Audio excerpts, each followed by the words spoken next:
bright and early. I know a lot of our colleagues may be teaching and busy today, but I'm glad that we have a sizable group here. So we're privileged to have Dr. Christopher Deneen. He is a research professor at Hong Kong University, Faculty of Education. He's working on several projects related to assessment and also on ePortfolio use. So we've asked him to come to our campus since in the residential college system and also in various faculties and departments, we're beginning to use the Mahara ePortfolio system. It was recently launched this week, and so it's available for use on a trial basis. So some of us have already set up our own ePortfolio accounts, and they tell us that by the end of next month, the ePortfolio will be connected to the Moodle system, and that we can also, I guess the trial will even be more robust, and that actually we'll be able, the work that we post in the Mahara system will be saved eternally if we so wish, whereas now we're not sure if we can migrate what we're doing during this trial period to the final version that is implemented in March. That aside, so given that we're at this kind of early moment in using the technology and we have a lot of high hopes, I mean, I think we're a kind of techno-utopianist, to use a term that's very common in Silicon Valley. We hear a lot of talk about how ePortfolios are going to save our lives and make our students' experiences much richer. So we want to know more about this. Are we putting a lot of hope in something that's really going to help us, or do we need to be a little bit more strategic and thoughtful about how we implement and use this technology? And I think a lot of what will happen with the ePortfolio is that our students will teach us about the benefits or problems with the technology. So without further ado, Dr. Deneen. Thank you very much for that warm welcome and a very interesting introduction to some of the framework of how you're approaching ePortfolios.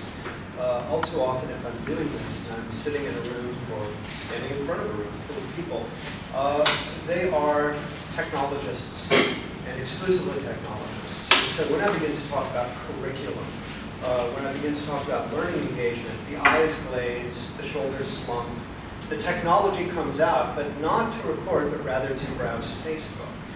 And so I'm very glad that I'm here in a room full of people who are interested in this melding of technology and utopia, or what John Dewey might call the good life. The idea that through education and through learning engagements, we might actually achieve something that is meaningful beyond the boundaries of the university experience and may actually contribute to the individual's lifelong, career-long learning and maybe society as well. Can ePortfolios do that? I've intentionally left the part after the colon blank. Now originally, of course, I didn't do that for the presentation promotions, but I have for this because I'm going to leave this up to you as to what that second part should be and whether we really are looking at a utopia or a dystopia, or maybe that is yet to be determined. So, to give you an idea of how I'd like to structure this, I have a few areas that I'd like to move into. And one of my real interests is that as we move in, we have a little interaction. I admit that this will be a bit didactic at first, but I'm hoping that we can use some of this to have a discussion. And I look forward to talking with you. Rob has promised me that there were opportunities that we can actually talk with each other, and then later you can tell me a little bit about what you are doing. I'd like to start by giving a rationale and a context, a little bit about what's going on in Hong Kong that might precipitate our interest in ePortfolios, why we're doing it, why ePortfolios are being positioned to fill in this problem space that people are talking about. The other one, too, is then how my research has led me to see ePortfolios. I make this distinction because I'm not here to tell you this is what an ePortfolio is. I believe that that's a co-constructed understanding that has as much to do with the institutional and educational context as it does with any expertise. So I'm eager to form a definition, but also to make explicit what I'm bringing in already. And then I'm going to talk about problem space. And this is where I often lose the enthusiasts. Because of course, I would argue there is enthusiasm and there is criticality. And the two often do not make a very good partnership. We have a tremendous amount of enthusiasm around eportfolios. Do we have enough criticality? That's a problem space that through my research I'm beginning to explore. And so I'm going to talk a little bit about what that exploration looks like. And then finally talk a bit about implications for practice and development, which I think is really probably why you're here. So I hope that this is the good dessert at the end of the meal. And then we open it up and let's talk with each other. So with that in mind, let's see, can I drag this? Yes, I can. Excellent. The rationale. This is not just in Hong Kong, but we do understand that employers are increasingly looking for characteristics, or say they're looking for characteristics, that do more than allow people to simply fill a slot in a profession. Not surprisingly, this is important not just to employers, but to prospective employees as well. The likelihood of people remaining at a single company for the rest of their lives is diminished decade by decade. So the idea that we should have complex and deep skills that allow us to move rapidly and efficiently into new challenges is an increasing part of the job market. E-portfolios are being envisioned as a means to addressing this. And so, not surprisingly then, they're very popular. And we know that they can work wonderfully. But e-portfolios can also fail, and sometimes spectacularly. I don't go too deeply into that, but if you want to talk later about that, we certainly can. However, because we have these two different visions, success, failure, it's really important then that we engage in research into e-portfolios. It's very important that we pilot programs the way I would argue the University of Macau is proposing to pilot some of your e-portfolios. So I would frame what you're doing as incredibly valuable within the rationale for how we should be approaching e-portfolios. What's going on in Hong Kong?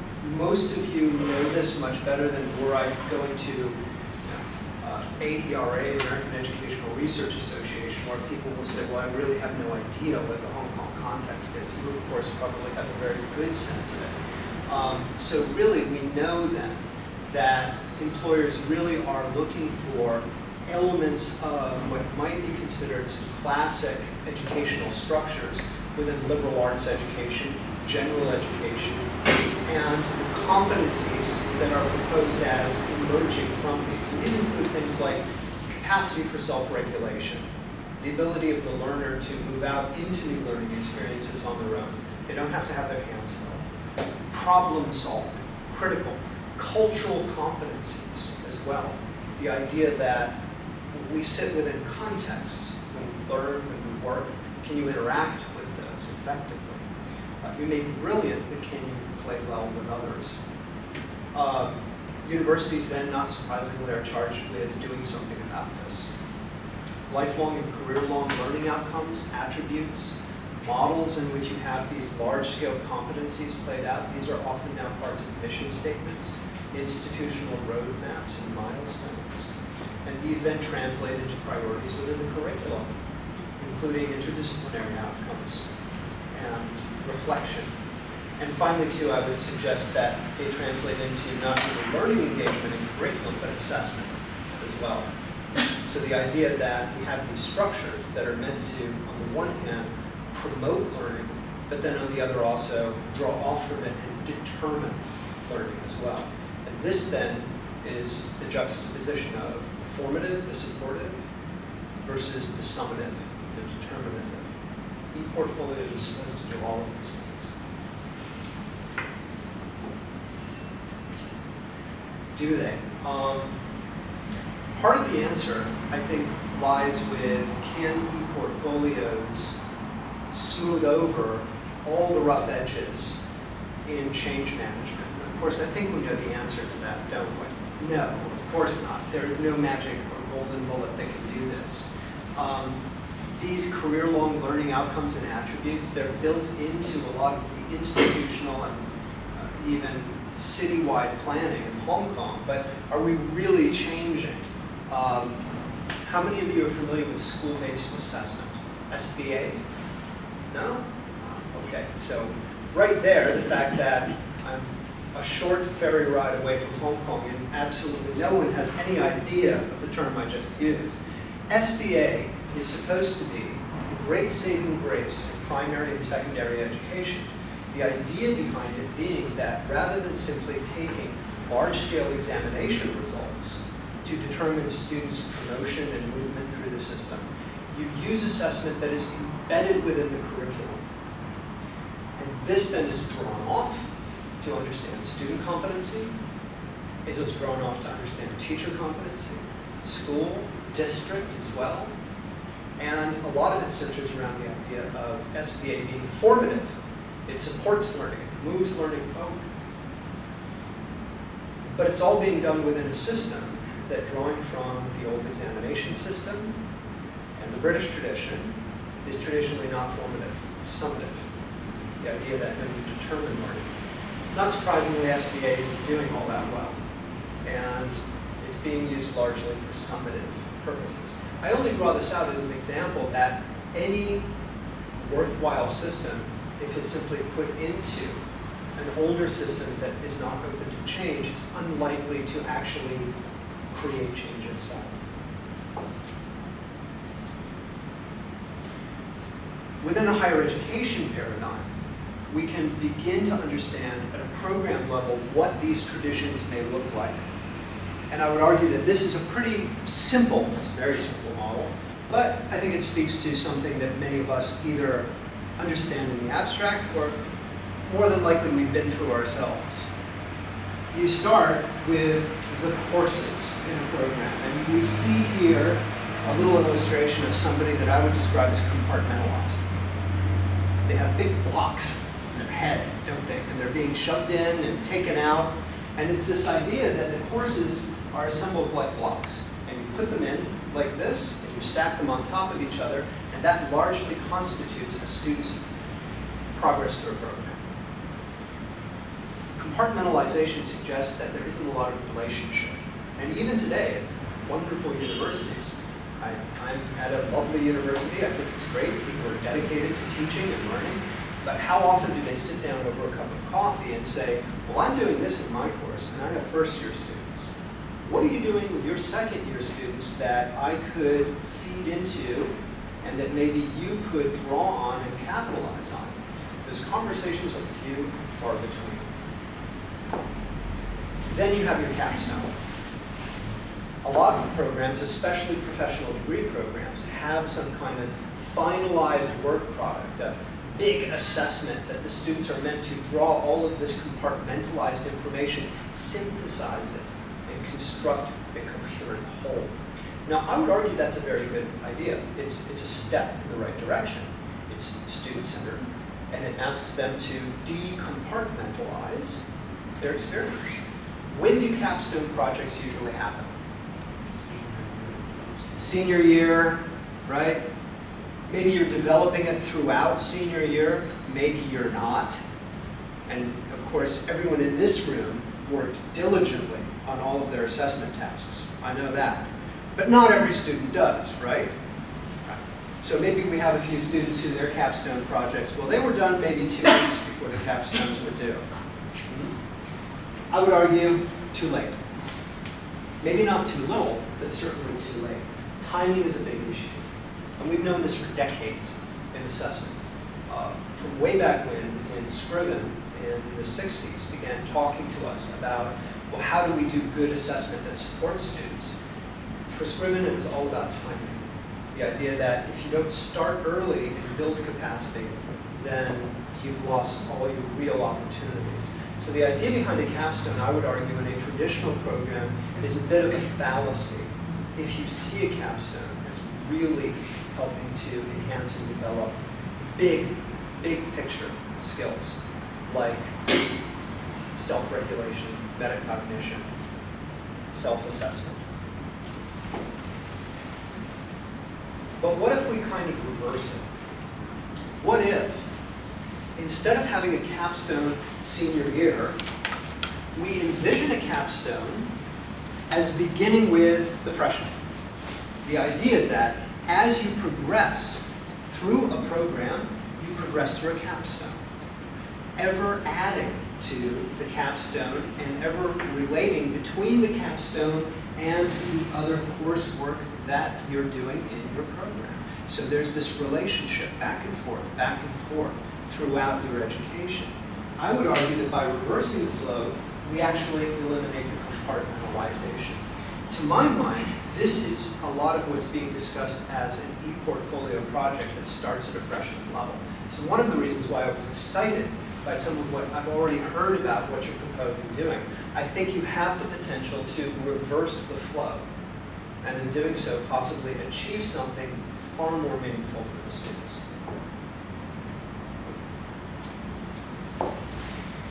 So what is it then, as we move students through, or as students begin to move themselves through, an ePortfolio and a course of study and the co-curricular activities, what do we focus on?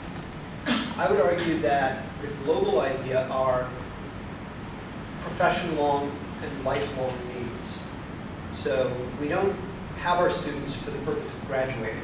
We have our students for the purpose of building lifelong learners, citizens, happy people even. How do we do that? I would argue that one of the qualities is solving complex, authentic, and ill-defined problems. And some of you who've been working with higher education curriculum may already recognize some of these. They're beginning to appear in a lot of institutional mission documents, and there's actually some good research behind it. The idea that life doesn't hand you simple problems. I have a friend, Rick Glofcheski. He's a professor of law at the University of Hong Kong. He's also won the University Grants Committee Teaching Excellence Award. One of the reasons why he won this award is in his tort law class, he basically threw away the textbook and said, forget it. Every tort that you read in this textbook is fake. It was made up or tweaked so that you had a clear answer that you could regurgitate on an examination. And he said, instead, I want you to go out and take the day to walk around Hong Kong and take notes. And I want you to find where potential torts are, you know? Walk under a building where they're doing construction and the bamboo seems to be a little split. Aha, great. Write something down, you know? Happen to see that the sidewalk pavement isn't even? Write it down, talk about it. And so what he basically does is that he forces the students to build these complex, authentic, ill-defined situations that then they have to analyze as lawyers. And in doing this, he's building this idea that you have to go out into the real world. You have to deal with these kind of problems. You know, the ones that are abounded in a textbook rarely appear in real life. Self-regulation and self-assessment. There is a wonderful chapter out right now in a handbook on assessment by Jim McMillan. And the chapter is Brown and Harris. I think it came out 2013 on self-assessment. And it's really quite depressing, wonderfully depressing. Can anyone guess why I would say that a chapter on research on self-assessment might be depressing? What do you think? All too harsh on yourself. There's one possibility. Yes, we're building a generation of depressives. And that's part of the answer. But let's step even further back. What does it mean, or what is implied, if you're too harsh on yourself? You don't take risks. You don't take risks. It's possible, yeah. I think that there's a certain element of risk-taking and self-assessment, building capacity, sure. What if I'm too easy on myself? So I'm too hard on myself and I'm too easy on myself. What do these qualities have in common? You don't improve. Potentially, I think that's an outcome, but to actually look at these, inaccuracy, right? By definition, if I'm too hard on myself, I'm not being realistic about my actual performance or achievement, right? On the other hand, if I say, oh, man, I aced that, but you know, I managed to spell my name correctly and that's about it, probably the same problem. Maybe a little bit different, maybe the mechanisms behind it are, but it's still inaccurate. It's horrifying how inaccurate people are in self-assessment. And it is as true for those who are highly competent as it is for those who are, shall we say, rather graciously, less than competent. And this is a documented psychological problem involving something called the Kruger-Dunning effect as well. Those who are not very competent tend to overvalue their skills. Those who are extremely competent tend to undervalue their skills. Point being, self-assessment, we're not very good at it. We have to train ourselves and we have to be trained. We now know this. It absolutely must be a part of curriculum. And it's important. Think about how important self-assessment is on a day-to-day basis. Self-regulation as well, I put this together, the idea that you govern yourself and your movement into learning experiences. Can I ask a question? Yes? So, is that in part, from what I've seen, when self-assessment is done well, there's usually a criterion, and it really helps people evaluate themselves with that criterion. Right. So students see the criterion up front, they use that to instead of some sort of moral reference. I agree. I think that, and let's say that criterion reference, norm reference framework, how good am I compared to everybody else is very difficult, because now not only do you have to be self-accurate, you have to be accurate in your understanding and estimation of your peers. So inherently, I think, if you have a list of criteria, you're probably going to be better off. But even with lists of criteria, there's significant and emerging research that suggests you also have to have benchmarks for students or for us. In other words, these are the areas of quality, but what does quality look like in each of these areas expressed at different levels of competency? Even then, giving it to students and expecting them to be highly accurate is unlikely. However, there are exercises where you can build that capacity, where, for example, you use model answers. You don't have grades on them. You give them to groups of students, and you say, given these criteria and these benchmarks, have a discussion about how you would grade this paper. And then you show them the grade that perhaps has been arrived at by an expert through cross-marking. And then you engage in a feedback discussion about how you can balance your understanding and interpretation. Do that a few times and you actually can achieve extraordinary accuracy. And that accuracy then translates from a peer review into a self-assessment. So it can be done, but it really does take effort. It takes quite a lot. But worth the time. Synthesis and transposition. The idea that we can take new information, put it together, and form something innovative. The idea that we can take information that is highly applicable in this situation, pick it up, step over here, and apply it over there. Think about how many situations in professional life you have to do that. You learned a set of research skills within this project. Can you apply it within this new project? And then finally, the idea of meta-informational skills as opposed to what we might call the human book. The idea that increasingly, the fact that, I don't know if it's in my pocket or not. Yes, here we are. Where's my special magical device that were I to go back in time 50 years, people would be shocked. This contains almost all human knowledge, right? Some of all human knowledge. I can fit it in my pocket.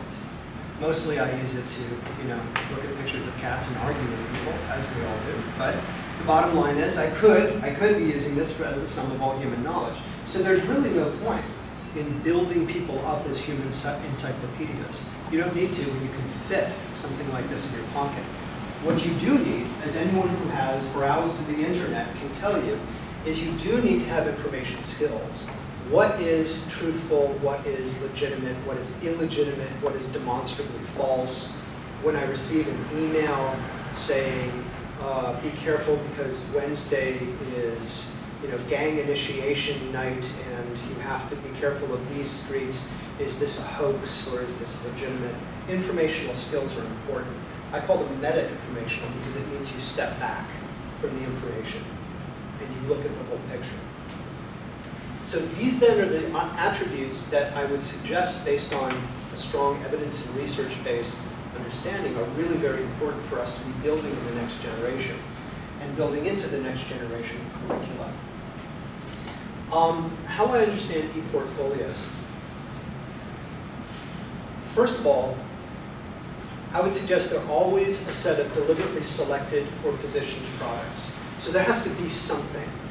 Some people call them artifacts. I think that's a little static. I like to just say they're objects. They may be mutable, they may be fluid, but you have to have something, okay? And we could almost think of this as a wheelbarrow full of stuff, but it's not enough. A wheelbarrow full of stuff is not itself a portfolio.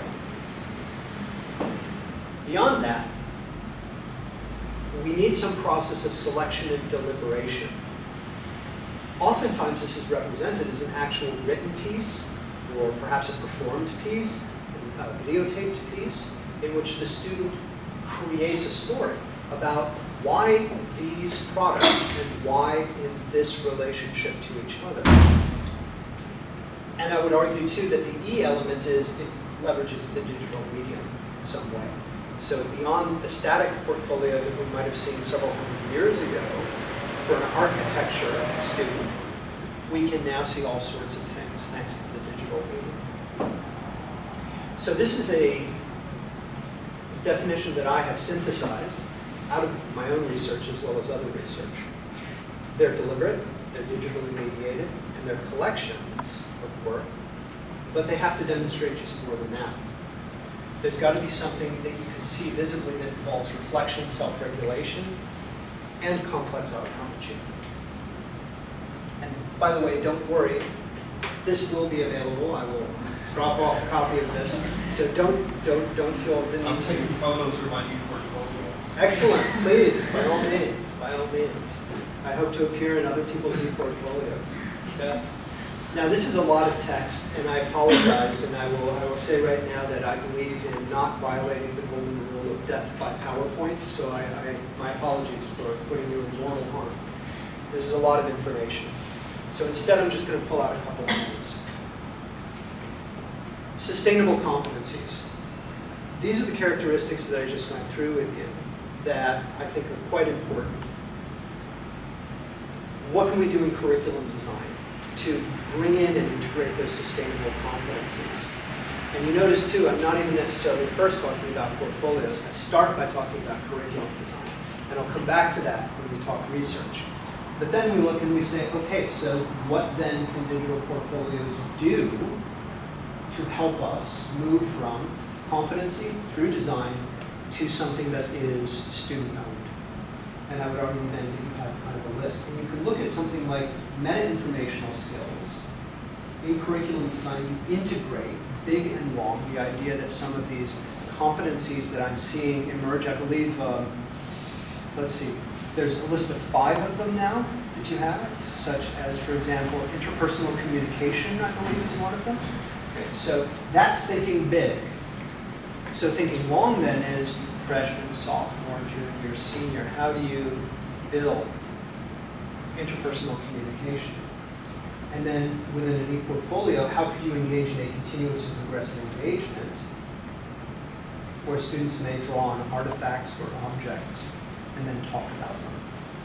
And these are some ways that we can then see all of this merging together. So really, potentially, ePortfolios can do quite a bit.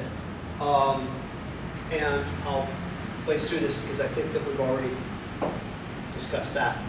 But here's where I get a little critical. Number one, when we look at the research, or what's called research on ePortfolios, Cummings and Maddox, in an excellent book on ePortfolios, make the point there is much more enthusiasm than there is scrutiny. The idea that everyone is going, yay, ePortfolios, but then perhaps not saying, oh, but here's what went wrong. In fact, in a wonderful piece, I love pieces like this that challenge assumptions. Ayala found that out of 300 published articles on ePortfolios, less than 5% adopted a critical perspective. Now that concerns me. That concerns me quite a bit. If we accept that criticality is part of adjusting, attuning, and moving forward with complex systems. And this has led, I would argue, to some problems with implementation. GIGO, does anyone know what that stands for? No? Nobody? When I was talking with a medical faculty, interestingly enough, they immediately did it, and I wonder if they're told this in their residencies. Garbage in, garbage out. GIGO. Great research principle, too. If you've got lousy data, you're going to have a very lousy outcome space. Well, it's true for most implementation. It's not just research. It's not just abstract. It's also about program development and ePortfolio development. So we have to know things, and we have to be able to move into processes of implementation with some certainty. And if we don't, then chances are what comes out of institutional planning that is either poorly informed or uninformed is likely not going to be very good. And I've seen this happen again and again in many institutions. Another issue is, do we build assessment into our ePortfolio? To me, there's only one answer to that, and it's yes.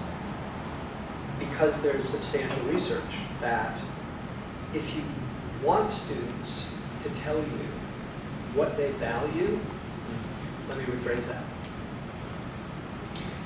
How do we tell students what's most valuable in the curriculum? If you ask teachers, they might give you one answer. But students consistently will give you the answer assessment. What I am assessed on tells me what you most value within the curriculum and what I have to focus on most. Now that's perhaps a bit depressing sometimes, but there is a certain economic truth to it. This is what students must focus on. And if students feel they have a lot in their life, they will be very careful to focus on what they know they have to focus on, assessment. So if you want your students to focus on ePortfolios, you better make assessment a component of that. But what comes with that is a problem, which is they're very difficult to assess. Validity, reliability, feasibility, if we make any high stakes decisions on these, like whether a student graduates or if they get a grade or a pass or a fail, these have to be real, they have to be valid, the scores have to be reliable. The procedures have to be both feasible and legitimate. And that's tough to do with ePortfolios. Also, the digital element. Technology integration and assessment, they're really difficult. I'm probably not telling you anything you don't know. But the idea that we can get staff, let alone students, to adopt or move into new technologies, we know this is an area of extraordinary challenge. Not just from a technology standpoint, but a professional development standpoint too. So we should not assume that ePortfolios are a wonderful solution to everything. They carry with them certain challenges. The broader message, I would argue, is there are no golden bullets in curriculum design. If we see portfolios as part of curriculum design, we have to remember that. Now, who is this, or what is this? We hear a non-American in the room answer this. We'll see if you know what it is. Cheerleaders, yes, absolutely, absolutely, yeah. Cheerleaders. To my mind, ePortfolio use is filled with cheerleaders. It's filled with people who are standing on the sidelines with pom-poms and going, yes, we need ePortfolios and we love ePortfolios. And ePortfolios are wonderful.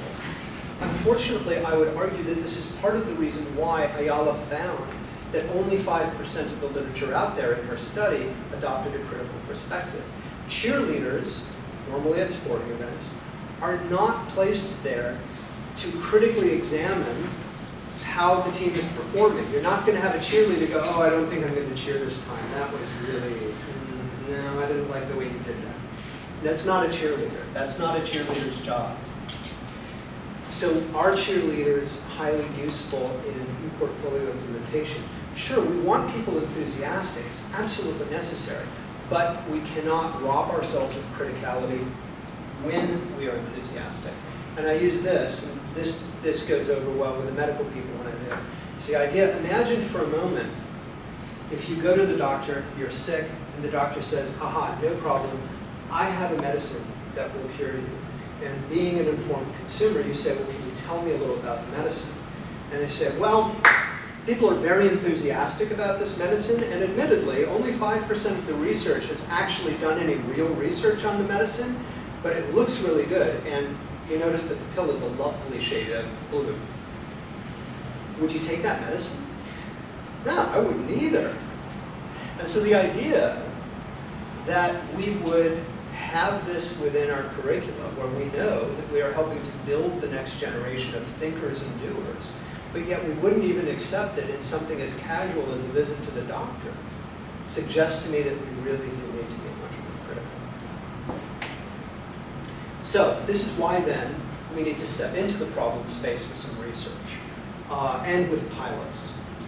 So I'm going to give you a brief rundown of 3 studies that are related, a comparison of 2 professional degree programs using ePortfolios, an inquiry into a career development ePortfolio, and then finally some research I'm doing right now as part of a general research fund grant from the University Grants Committee at university level.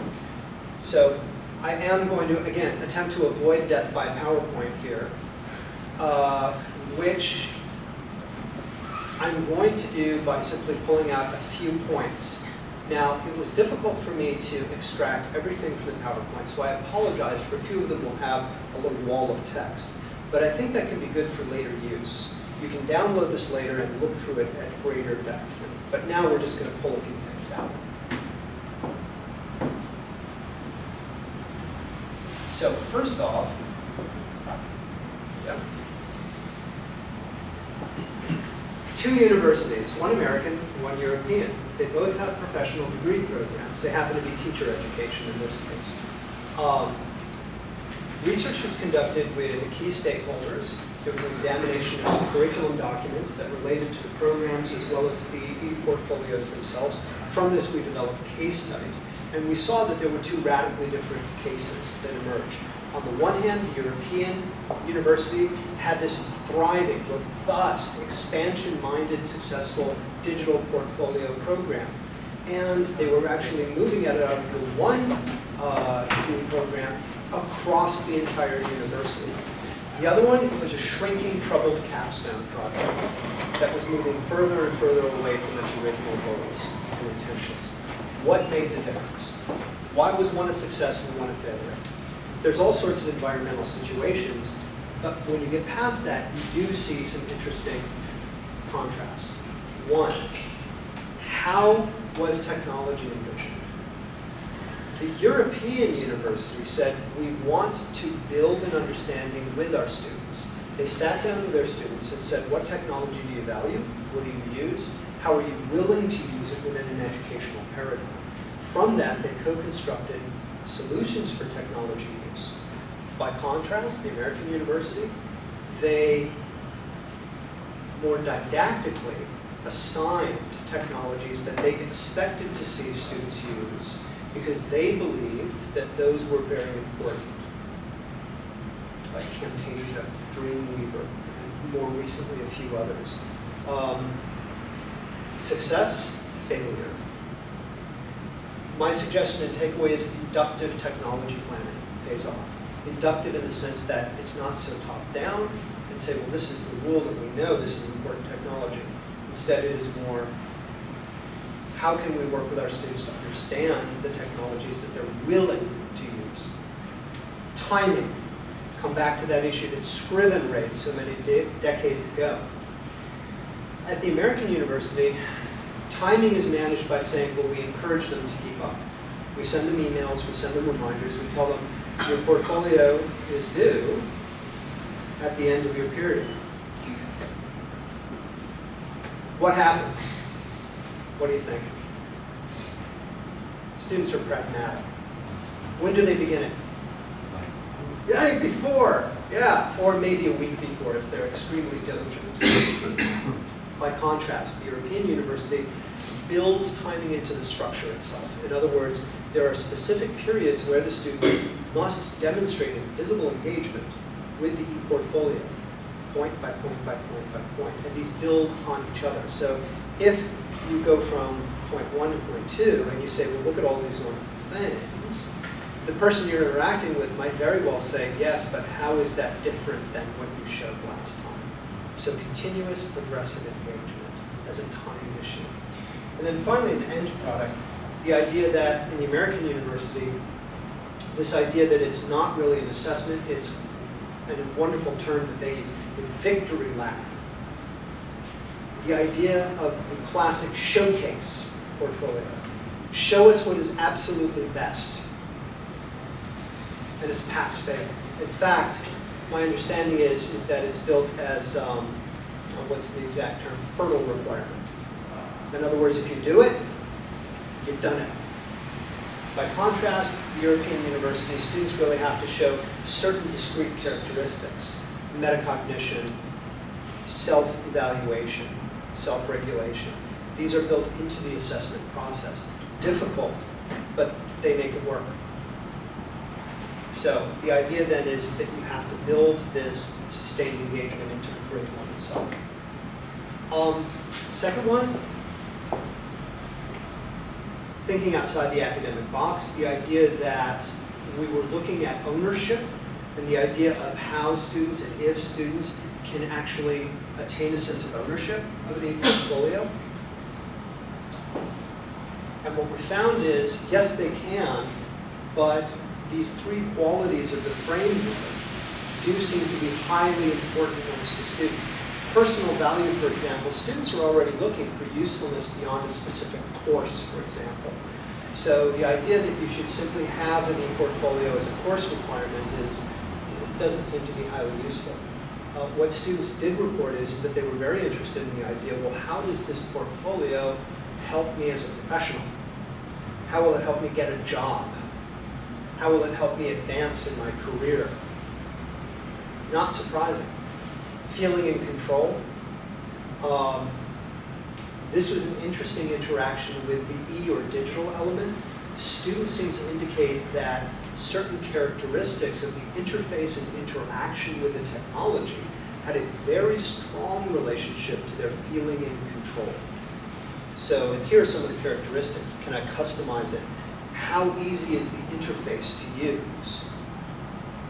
And how much relevant ITC competency can I bring into this?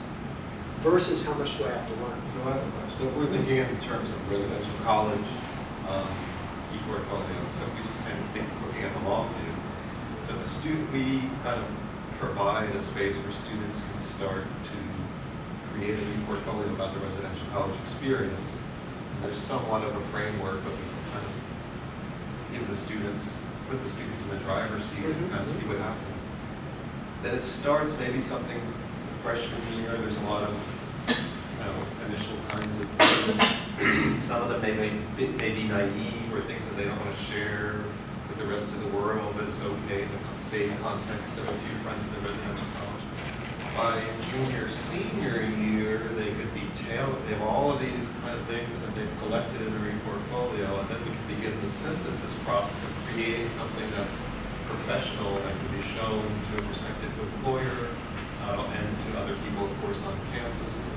So there could be a 4-year process, right? Mm-hmm. And by that time, the student may understand what qualities and characters that he or she has developed as a result of living in the residential college and interacting with many different peers that would be impressive to an employer. So I feel like this page is really helpful for us to thinking about the long view.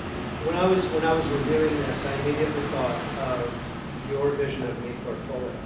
Because so much of this really does have to do with the idea of co-curricular elements that students would be engaging with around an ePortfolio, but that still have these tremendous resonance with these big, important objectives or outcomes. Absolutely. And I would argue too that, in terms of any of these, longitude matters. So if you immediately have a student interacting with an ePortfolio, they may feel awkward. They may feel awkward with the technology. They may feel awkward with the actual engagement. But you can build, and students can move into a greater sense of facility. Absolutely, absolutely. The final point then is very relevant to that, which is taking responsibility. And one could argue this relates very closely to the idea of self-regulation. Students and instructors, the functionality and the interaction of the curricula and the ePortfolio matter. The short takeaway from this is bolt-ons don't work. The idea of we have a curriculum already and we're going to take an ePortfolio and we're going to drop it on top. That doesn't seem to work. And again, it's exciting to me to see that that's not really at all what we're doing, proposing. The last one, I will simply keep this one up for you perusal and instead move a little bit into what's that third study about. It's about the idea that when people use ePortfolios, they don't use technology, assessment, their thoughts and their actions separately. That's that compartmentalized head again that really doesn't work. And instead what students do is they experience these all simultaneously. Students are thinking about this and acting from this all at the same time. So it's important then that we study them all at the same time. Using some existing validated frameworks of understanding, we then assembled a framework for understanding ePortfolios, which we're calling CATA, Conceptions and Actions in Technology and Assessment.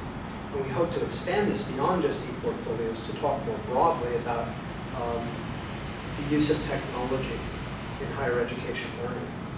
But basically you can see two hemispheres, the idea of conception, what are we thinking? Utilization, what are we doing? And bridging these two hemispheres is assessment and then technology. The idea that we think about, but then we do assessment, and the two relate to each other, and the same can be said for technology. But we also see that these relate to each other as well. So it's a highly integrated and somewhat complex framework. What are we finding? I'll just pull out the bold. First of all, it's a validation of the hypothesis that this framework is legitimate. In other words, the idea that we need to look at these things together. And our findings suggest that these things are intimately connected, not just for students, but instructors too. One of the things, though, that we found that was interesting, same from the Milner-Bolton framework, is that perceived utility is tremendously important for students. What do I get out of this as a student? If you cannot cogently answer that question, and sometimes perhaps even use that question to bang them over the head, I mean really make it explicit, then there's a good chance students will not buy in. Continuous engagement is a key issue. Again, it's this idea of when do the students work on it. It has to be integrated into the curriculum. Otherwise, it's 2 weeks, 1 week, or perhaps the night before. There are many other findings too, but given the time and that I want you to talk as well, I will spare you some of the others. So, implications for practice. Again, this is a big chart. I welcome discussing this beyond this engagement, including days from now. If you want to email me and say, I have a real question about that, please do. Please do. What are we learning about ePortfolios, and then what may we do with that knowledge? So, I'll give you an example. Continuous engagement is difficult, but it's essential if we want ePortfolios to be about learning and assessment. And if they're not, then why are we doing it? What do we need to do? Build continuous engagement into the curriculum and to the ePortfolio. Plan for the necessary structure to support that. And I emphasize that last word, support. All too often, we can think of a curriculum as a document. I can't lift this up because this might be stolen. Aha! An even better example. Is this a curriculum? I see people shaking their heads. Why isn't it a curriculum? What about some of the residence college folks? Why isn't this a curriculum? What do you think? Or let me rephrase it. What is this? Instruction. It could be instructions, a document. It could be an outline. Right, absolutely. All important. We could call this a curriculum document. What then is the curriculum? What is a curriculum? That's a tough question. It's the lived experience. Yeah, people have written books about this, but I would distill it down into something almost exactly like that. A curriculum is a lived experience. And we can use different phrases for this, like it's a lived experience, it's an ongoing engagement, it is a co-constructed educational reality that is abounded by a framework, by a set of rationales and principles. All of these things are, I think, legitimate definitions of curricula, but you may notice that they all share a commonality, which is they are dynamic. They're experienced. They're not a document, though documents certainly help. Support for a curricula does not mean writing documents. Support for a curricula means engaging dynamically. And so if you are going to support any portfolio as part of your curricula, it is inevitable that that support must look dynamic. And you have to be prepared for that. Which is a little bit challenging, but I would argue it's exciting too. Because if I have the choice between being dynamic and having fun with students, or sitting at a desk and writing a document about how I'd like to have fun with students, I'll take the former any day over the latter. Sorry, I want to jump to the second point. Yes. So is this in the context of a university, or is this within the context of a primary or secondary school? This is within the context of a university. And let me be clear about this too, is I do not have any problem with professional development sessions. I run professional development sessions. My concern is that to position, and you notice that I have the here in parentheses. It's the idea that, and we ran into this in one of the research, in one of the cases that we're working on right now, where the students felt eminently uncomfortable with the technology, which by the way was Mahara. And I asked in the interview, can you tell me a little bit, interview with the instructor, can you tell me a bit about how you structured the students' interaction and movement into the technology? And what they had is that they had somebody come in for the first hour of the first class, sit down with them, demonstrate Mahara in a didactic fashion, and say, if you have any questions, here's my email. And then they left the room. So it's the idea that will that actually lead the students into facility and a willingness to engage with the technology? And what we're discovering is that it doesn't seem to be the case that that is sufficient. And then instead we need to think about professional development as perhaps being a more innovative and integrated process. And I would just stress that probably students learn a lot about technology from their instructor. That's where students actually expect to learn from technology skills is from their instructors who's using this technology. We can't ask students to use Mahara and never sit, the instructor never demos it in class, the instructor doesn't, they just sort of pass it off to some third party. Well, that's a very good point. And when we interviewed some of the students, they did express a certain degree of surprise that that was not the route that was taken to help support them. But then when we talked with the instructors, in follow-up interview, okay, you're smiling because you know exactly where this is going. They said, well, that's not my job. I'm not a technology instructor. I do this, and this, of course, in this case was English language education. But they saw that the technology and the disciplinary area that they were working in were inherently separate. And they, of course, had the responsibility for the disciplinary area. And the technology had already been covered because, well, they had somebody come in, right, for an hour at the beginning of the class. Now, the question, of course, and this is one of these questions I was sharing over tea a little earlier. This is not a question that's an easy answer. Is it appropriate then to shift instructors' conception of their role into that of a technology support, enhancement, and learning person? Or would that create more problems than it solves? Now, I don't have a definite answer for that, and I don't want you to think that I do. But I think that it is a question that anybody moving into a different vision of technology, they're probably going to have to grapple with that question. Is what is the instructor's role in relationship to technology as pedagogical engagement? Yeah, I'm absolutely. going to bring up an example. Because at Stanford, in one of our courses, several of the courses, we had a video game as one of the required texts in the humanities course, interdisciplinary. So in one of the courses, I really got into playing a video game, and then I was able to, when the students were assigned to have kind of targeted play as an assignment, I was able to bring all kinds of stories from my own personal play, because I had gotten into it and played, and got almost addicted to the game, right? So I had a lot of things to say, and a lot of analysis to bring, and then that helped model the student's own engagement. And then another course, we taught a different video game, which I hated, so I played it like once or twice. And then I didn't really bring any enthusiasm, and it was clear that the students felt like, well, then why should we spend time doing this? So they could tell.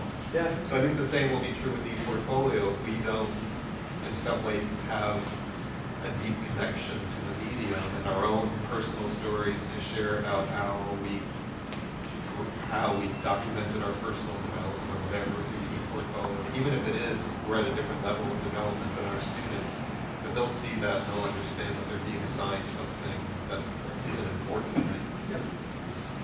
When I talk to my students about digital portfolios, one of the things I tell them is that we have what's called PRDs, which are I forget the exact acronym, but it's our professional reviews. In other words, every year I sit down with somebody and I've assembled a portfolio of my professional engagement over the year, and then I have to assess myself according to certain categories and criteria and benchmarks, and then I get assessed by the person, and then we have a dialogue around these criteria, and we focus on any areas where there's a significant difference between. So in other words, if I think that my research last year was an A-, and they think my research was a C+, that's going to be a major area of focus for our dialogue.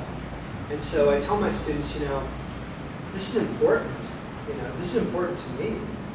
It's important to me first because it's a retention and promotion exercise, but it's also important because it helps me adjust my understanding about, within my institution's context, what constitutes excellence and the exhibition of excellence at certain points and in certain areas.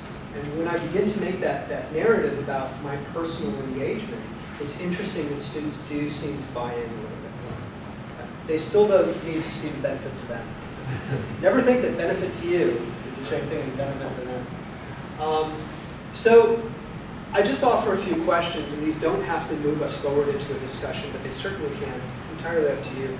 Perhaps something for you to take away and look at later.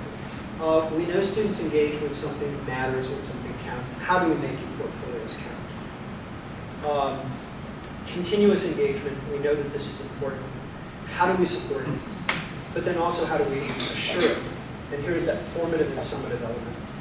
How can eportfolios both showcase and challenge at the same time? We want students to have something that they're very proud of, but at the same time that also reveals potentially gaps that they need to develop into filling. How can eportfolios satisfy? these two high-value areas. Simply for your consideration. So with that in mind, thank you very much for paying attention for a little longer than I had planned. And may I open it up to questions?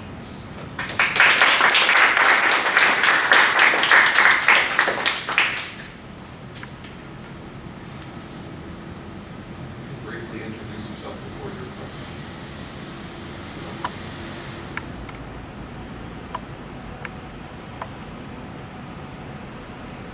It's always difficult when somebody gives you a lot of information and then says, do you have any questions? This is the inevitable result. I am Sumiko Ito from the English Language Center. And my question is, there are, of course, a lot of bright students, exceptional students in the university, but there are also a lot of not so bright, very well. The majority will be the majority of more ordinary students. And they may not have an exceptional portfolio to present. And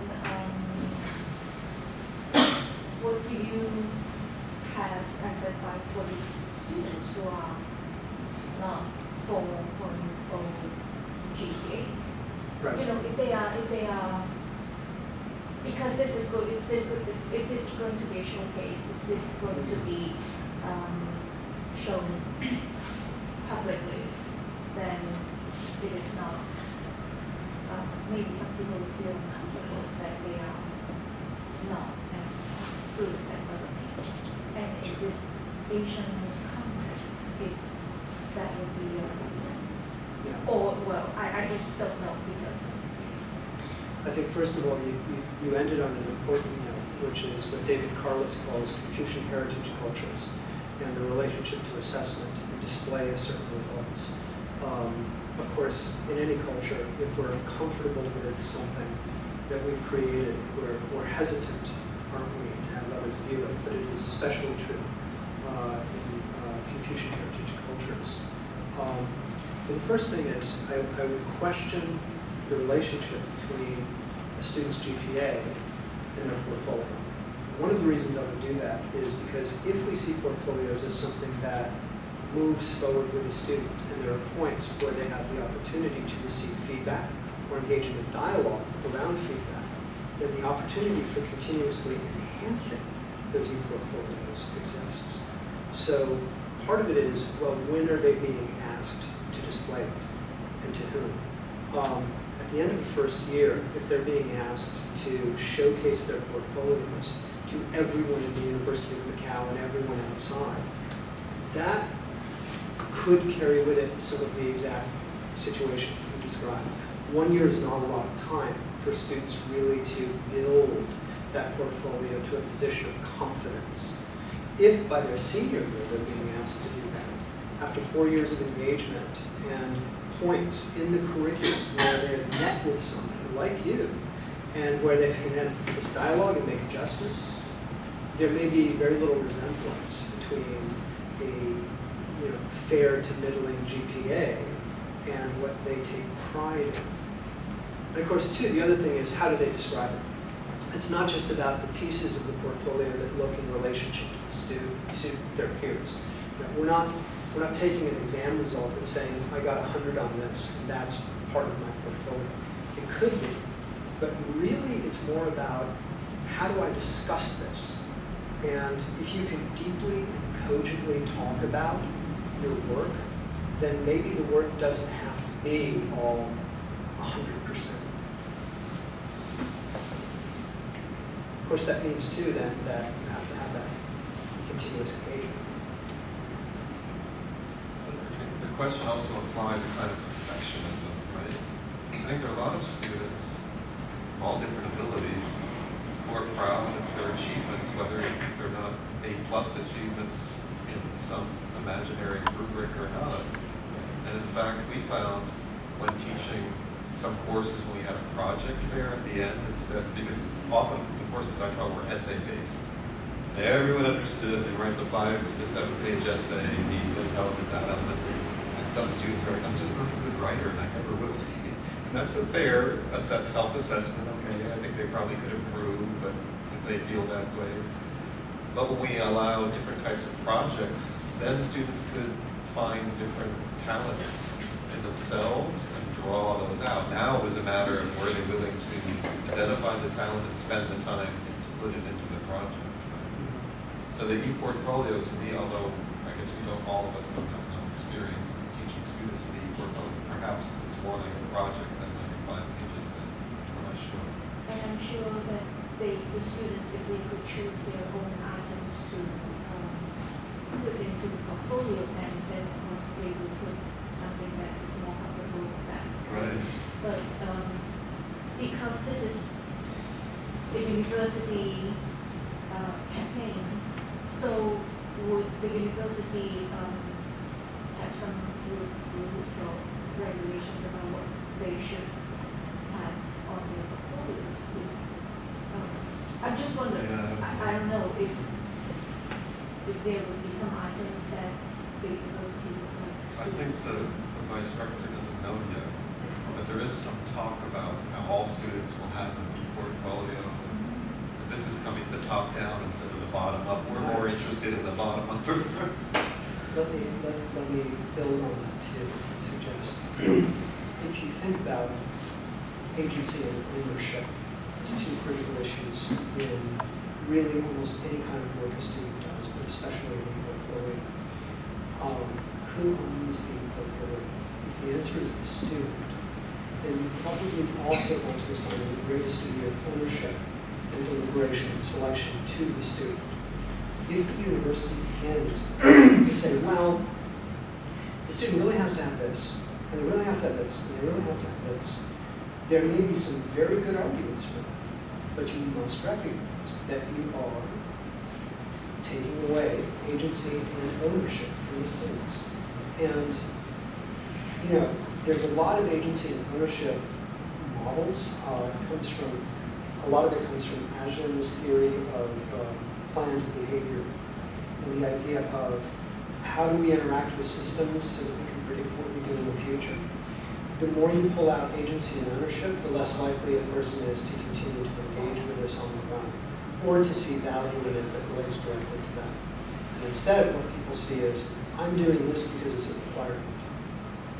If the ePortfolio is seen as to be done largely because the university demands it, I would argue something potentially very exciting could be lost. Now, maybe the university can say, well, what we really need to see is we need to see evidence of this. This can be some big, juicy, generic attribute, like interpersonal communication. So that might be the demand. But now the student has the ownership and agency to say, these are the pieces that really embody that, and here is my argument for why they embody that. I would argue that might be the meeting place, so that you can still get a top down, because we're not going to escape that, but it still remains enough top down.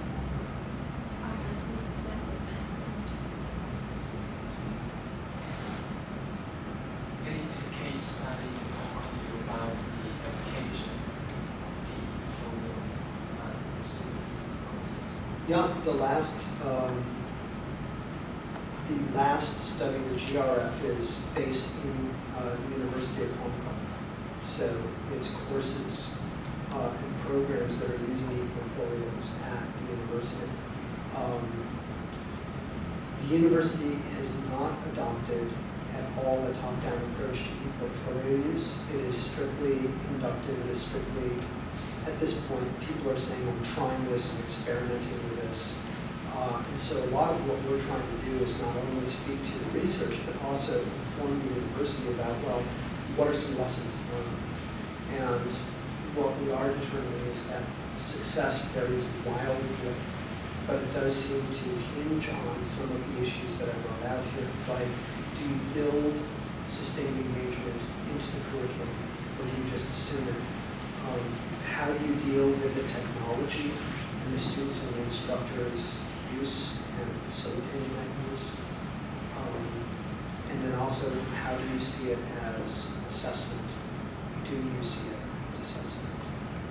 So that's what we're coming out with this point. I want to ask a more embarrassing questions, but any real problem Hong Kong may encounter when they promote ePortfolio to the students? Well, let's be clear, Hong Kong U isn't promoting ePortfolios to their Trial, students. Right. It's instructors and programs that are trialing.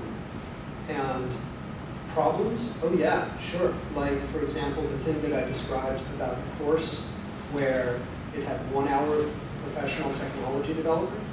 That was HKU. Yeah. So the issue of having that course as an ePortfolio course, the ePortfolio is not highly successful in that course. And the instructors would be the first people to tell you that. And part of the reasons that we're getting at involve these issues. So, yeah.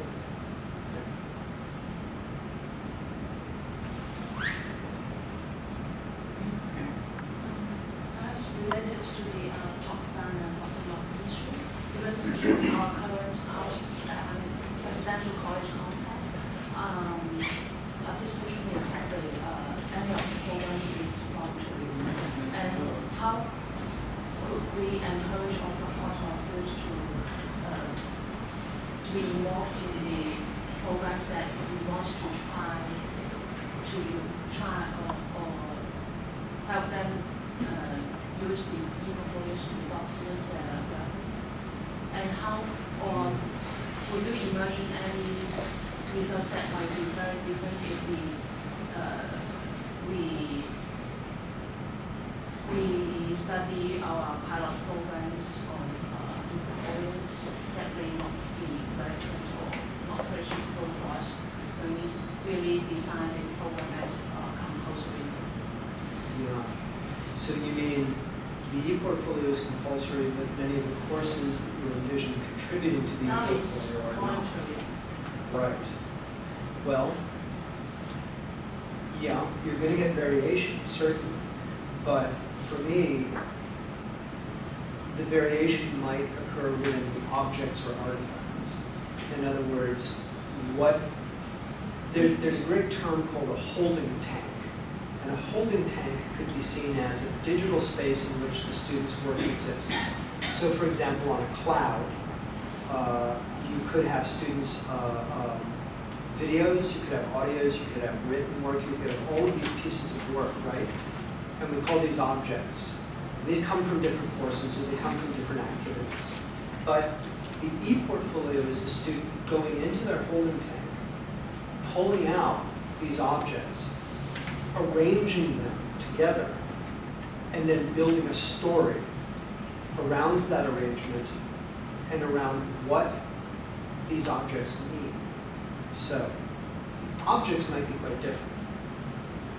My concern would be, can you get the students to still tell a story that centers on these 5 attributes that you're coming to value within, I think, the overall university that especially seem to relate to general education.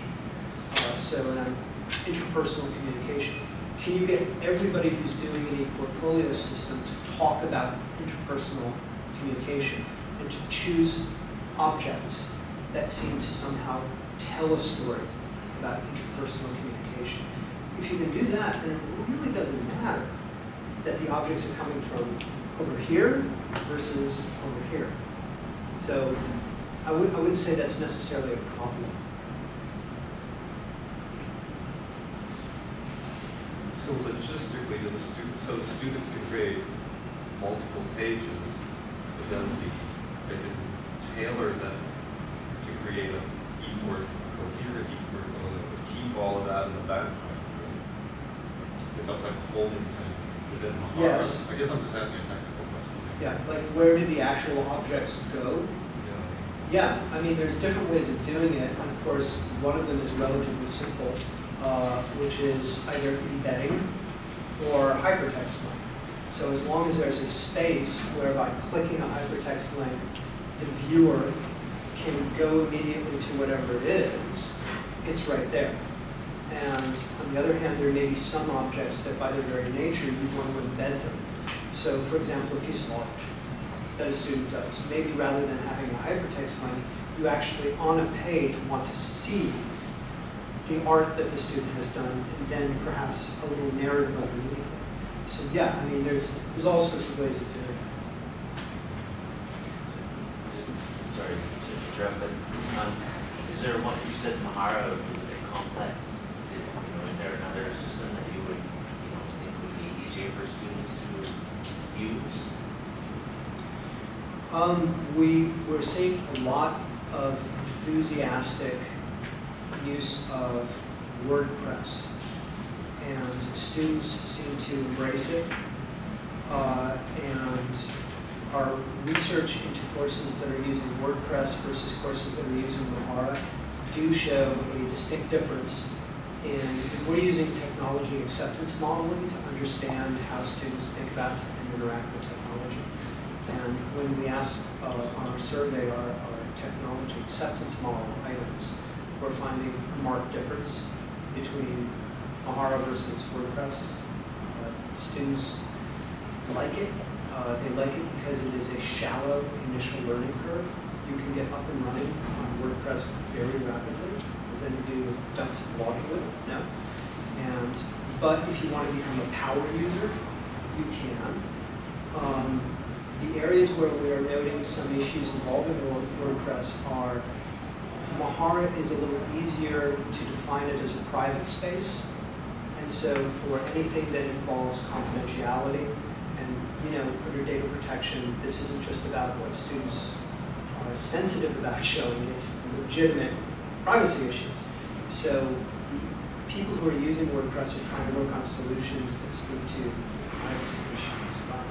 So yeah, I mean, honestly, WordPress is easier, and it's better received by students, but it's not specifically purposed to generate e-portfolios. So there are some things you can do with Mahara that you can't do with WordPress. So I would argue, it might even be worth, trying a little of both. What about weekly? What about weekly? Don't have, I know Weebly, but I don't have any data on it from my own research, and I have not read any specific studies on the relationship with Weebly and portfolio. So I can't. Because they can provide private